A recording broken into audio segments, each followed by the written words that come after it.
Hello everyone! Isang maulang umaga. Ito nga guys, pagpasok ko nga kahapon, inagbaon na nga ako. Dahil alam ko na nga rin ang mangyayari. Sabi nga, meron nga tayong typhoon. Kaya ito nga guys, para hindi na ako bababa at maghahanap ng pagkain, inagbaon na nga ako ng kanin. Pero sure naman ako guys, na magluluto kami dito sa opisina. Gawa ng maulan nga at alam ko naman na yung kasama ko talagang nagluluto yan dito. Dahil nga sa nagluluto kami, halos lahat nga kami dito na rin kumakain at hindi wala na ngang uwian to guys. Lalo pa ngayon na tag-ulan, malakas na ang ulan. Ito nga, naisipan niya nga magluto nitong pork steak. Abay, saktong-sakto talaga ito sa tag-ulan, lalo pa ngayon guys. Medyo napagod nga kami sa aming activity ngayong araw. At ito nga, sabi ko nga, halos lahat naman kami hindi nakapag-almusal dahil nga sobrang aga ng aming pasok kanina. Yung maaga nga akong pumasok, pero umuwi nga ako ng bandang mga alas 7. At ito nga, nadatnan ko si nanay na naglilinis-linis dito. Sa mga oras na yan, talagang nagbabadya pa lang guys ang ating malakas na ulan dahil nga sa ating typhoon Tino. At ito nga si nanay guys, tingnan nyo at palinis-linis nga dyan. Habang ang ating kapaligiran, tingnan nyo at nakasimangot na nga, pero buti na nga lang guys, ayan pa lang, wala pang ulan at tamang makulimlim pa lang dito sa ating kapaligiran. At itong at kagigising pa lang nila guys nitong si Yayam.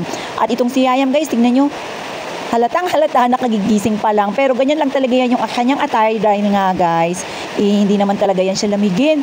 Kaya ang ginagawa namin, ganyan lang yan siya guys, shorts lang at sandoy, okay na yan. Sarap na yan yung kanyang tulog. At sa mga oras na yan guys, alam nyo naman, marami na rin siyang nakikita sa labas, kaya pasilip-silip na rin siya dyan sa gate at gusto ngang lumabas, kaya lang no choice siya dahil nga, itong si nanay, napakahigpit talaga ng kanyang tali dun sa gate.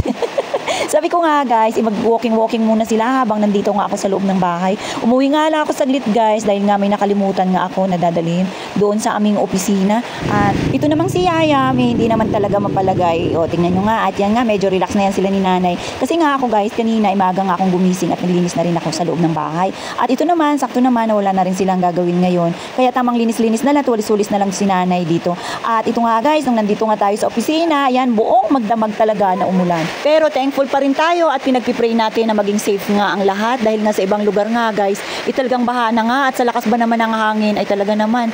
Kaya tayo na lang ang mag-iingat. Na dahil nga pagka nature na talaga ang may kagagawan, wala na tayong magawa dahil sobrang napakalakas nga guys. Kaya nga, una pa lang, talagang nagkakaroon na ng babala para sa ating lahat na maging. Dahil nga mas nakakatakot pa rin talaga yung malakas na hangin. Buti nga dito sa atin guys, o yan, ganyan lang nga.